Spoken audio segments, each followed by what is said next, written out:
以心為心。今日中國人都好興講呢句說話，以心為心啦。你諗下點啊？攞個心出嚟你去做人啦，係咪？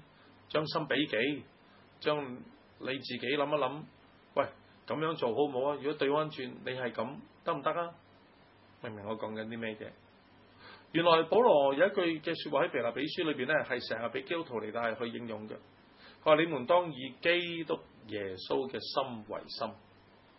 我哋好時就會獨立抽咗呢句出嚟，係點解咧？就話好啦，當你面對一件事要做出抉擇嘅時候，你諗一諗，耶穌同樣面對呢件事，佢會點樣去抉擇咧？What would Jesus do？ 呢句說話喺近年裏邊係好流行，就係耶穌面對同樣一件咁嘅事，你估耶穌佢有啲咩抉擇咧？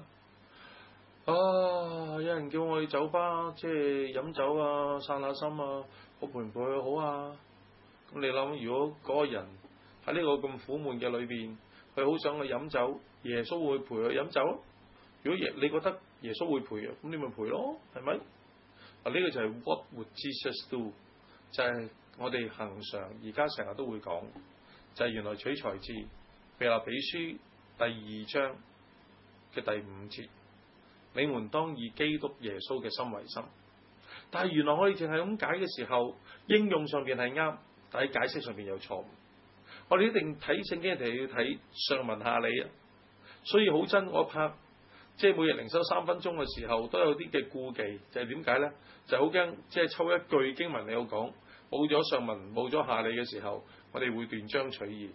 所以我一開始嘅時候，我拍嘅時候拍箴言就係咁解啦。因為一開始箴言嘅時候真係好方便，係逐句讀立噶嘛。原來以基督耶穌嘅心為心係乜嘢咧？就係我去關顧別人嘅時候，係好似耶穌基督咁樣。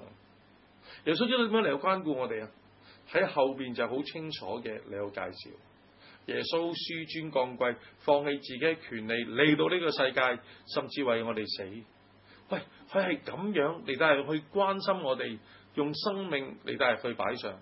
原來基督徒對人嘅關心係好積極噶，唔單單寒暄問暖啊，原來係整個生命嚟到係去交出嚟，係委身，呢個係好重要。